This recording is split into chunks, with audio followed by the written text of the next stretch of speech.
నిందలు అపనిందలు దాడులు ఎదురుదాడుల మధ్య ఎదిగి యువగలమై నవగలమై జనబలంతో సాగుతున్న మన నేత యువనేత నారా లోకేష్ గారికి, వేదికపై ఉన్నటువంటి అతిరథ మహారథులకు, సభా ప్రాంగణంలో ఉన్నటువంటి అతిథులకు, గ్రామాల నుంచి, గడపల నుంచి, తండాల నుంచి, తాలూకాల నుంచి, హైవేల నుంచి, బైపాసుల నుంచి, వివిధ రాష్ట్రాల నుంచి, వివిధ దేశాల నుంచి పసుపు జెండాలతో పయనమై వచ్చినటువంటి తెలుగుదేశం పార్టీ కుటుంబ సభ్యులకు, పత్రికా విలేకరులకు, మీడియా ప్రతినిధులకు, సోషల్ మీడియా సోదరులకు నమస్కారాలు.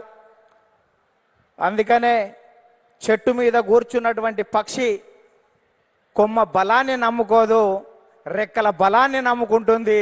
తెలుగుదేశం పార్టీ కార్యకర్తల బలాన్ని బలగాన్ని నమ్ముకుంటుంది. కాబట్టి కార్యకర్తలే ఈ పార్టీకి ఇంధనం. అందుకే మీకు నా తొలివందనం అని ఈ సందర్భంగా గుర్తు చేస్తున్నాను.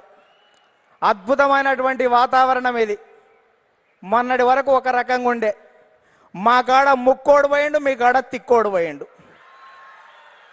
ఇవాళ ముక్కాయనేమో లిఫ్ట్ ఇరిగేషన్, తిక్కాయనేమో ఆత్మలతోటి మాట్లాడేటువంటి పరిస్థితి ఏర్పడ్డది. ఈ సమయంలో జనం కోసం, జాతి కోసం, పేదల కోసం, బీదల కోసం మహానాడు ఏర్పాటు చేసుకొని అధికారంలో ఉంటే ప్రజలకు చేయవలసిన దాని గురించి, ప్రతిపక్షంలో ఉంటే ప్రజా సమస్యల మీద మాట్లాడేటువంటి ఈ మహానాడు వేదికపై, ఈ మహత్తరమైన వేదికపై తెలుగు జాతి విశ్వఖ్యాతి అనేటువంటి అంశం మీద ఈ తీర్మానాన్ని బలపరిచే అవకాశం ఇచ్చిన బాబు గారికి ధన్యవాదాలు.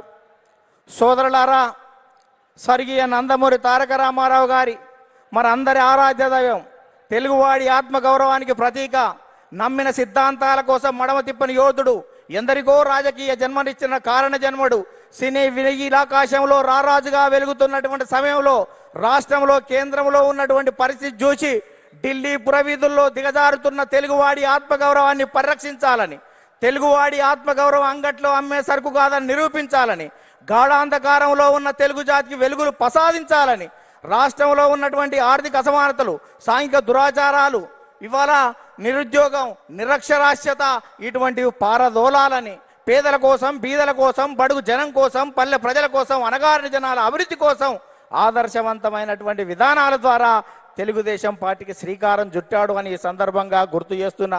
అందుకనే తెలుగుదేశం పార్టీ ఆవిర్భావం తర్వాత రాష్ట్ర రాజకీయాల్లో పెను సంచలనం చంపింది. 9 నెలల్లోనే ఇవాళ అధికారంలోకి వచ్చినటువంటి చరిత్ర మనది. భారతదేశ రాజకీయాల్లో సంచలనాలు సృష్టించినటువంటి చరిత్ర మనది. ఒక ప్రాంతీయ పార్టీగా ఉండి భారత పార్లమెంట్లో ప్రతిపక్ష స్థాయిలో కూడా ఉండగలమని నిరూపించినటువంటి చరిత్ర మనది. భారత ప్రధానమంత్రులు, రాష్ట్రపతుల ఎన్నికలో కూడా ప్రధానమైన భూమిక పోషించినటువంటి చరిత్ర తెలుగుదేశం పార్టీ. అందుకనే తెలుగుదేశం పార్టీ ఆవిర్భావం తర్వాత గ్రామాలకు మౌలిక సౌకర్యాలు అందాయి, ప్రజలకు సంక్షేమ ఫలాలు అందాయి, ప్రజలకు రాజకీయ చైతన్యం వచ్చింది, బలహీన వర్గాలకు రాజకీయ జీవితం వచ్చింది అని ఈ సందర్భంగా గుర్తు చేస్తున్నా. సామాజిక మార్పులకు స్వాగతం పలికాం, ఆర్థిక అభివృద్ధికి అందలం వేశాం, నిమ్న జాతుల ఉద్ధరణ కోసం, బడుగు జన ఉద్ధరణ కోసం బాటలు వేశాము అని సందర్భంగా గుర్తు చేస్తున్నాను. అందుకని సోదరులారా,